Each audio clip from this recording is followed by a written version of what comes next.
Satu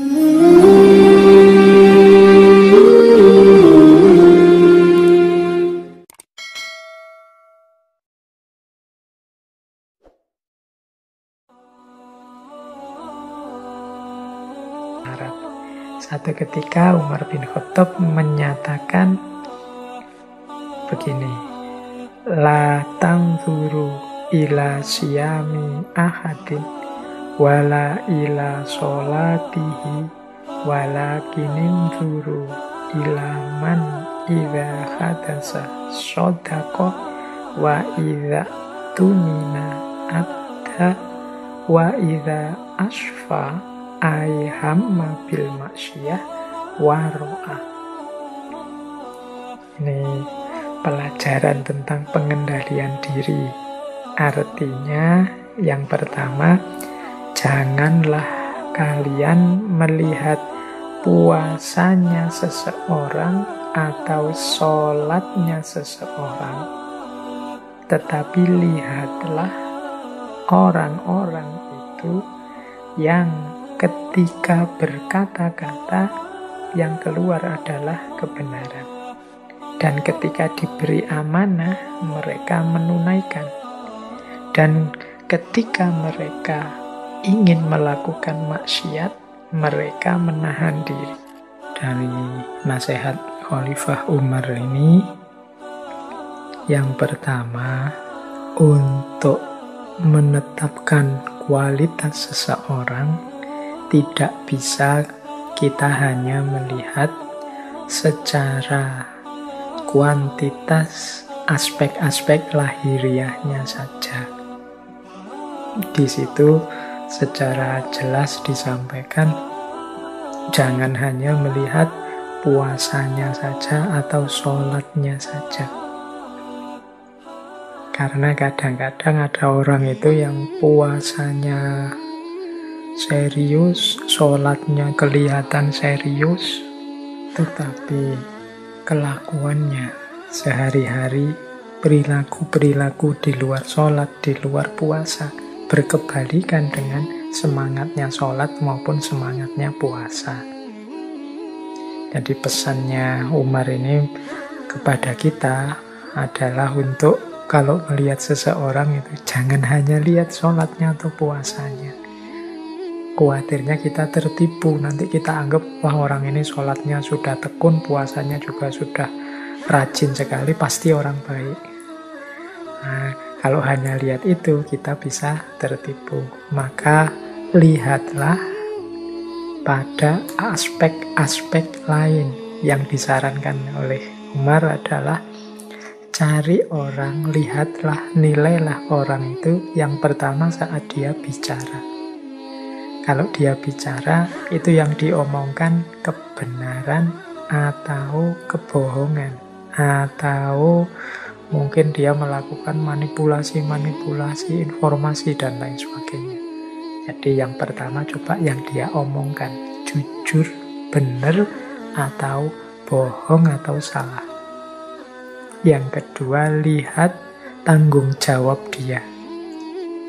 Kalau dia oleh Allah diberi amanat pekerjaan apa, posisi apa, atau jabatan apa, amanah atau tidak.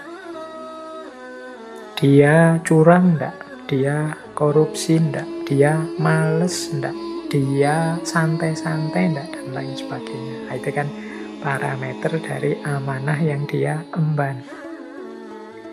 Dan yang ketiga, itu ketika dia hamma bil maksiyah, jadi menginginkan kemaksiatan. Orang itu kan senantiasa dalam dirinya seringkali ada dorongan-dorongan, mungkin dari hawa nafsu, mungkin bisikan-bisikan setan untuk melakukan keburukan, kejelekan.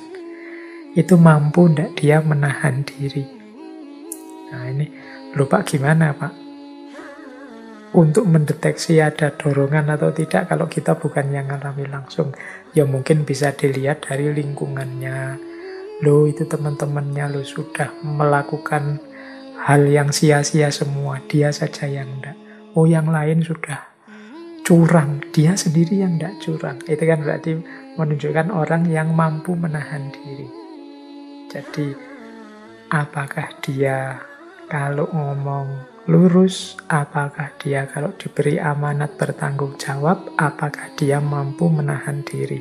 Ini yang lebih penting, yang kita jadikan parameter untuk menilai seseorang. Ini menurut Khalifah Umar. Ini saya kira kalau yang ini mudah dipahami ya. Teman-teman tinggal mempraktekkannya biar tidak tertipu. Kadang-kadang kita itu tertipu dengan aspek-aspek lahiriah dan formalitas. Bukan berarti salah, tapi kadang-kadang kurang dalam kalau hanya melihat itu saja. Banyak loh orang yang sholatnya, rajinnya luar biasa, tapi juga korupsinya jalan terus. Banyak orang yang dulu mungkin tiap tahun umroh, tapi yang dia lakukan di tengah masyarakatnya isinya kezoliman-kezoliman, kecurangan-kecurangan misalnya. Maka biar tidak mudah tertipu, kalau menilai seseorang jangan hanya dari sholat dan puasanya. Baik, itu pelajaran pertama tentang pengendalian diri.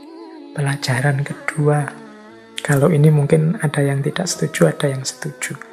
Amitul batila bisukuti anhu wala tasarsaru fayantabihus syamitun. Tapi kita coba pahami lebih dalam yang dimaksud oleh Khalifah Umar dalam kalimat yang kedua ini.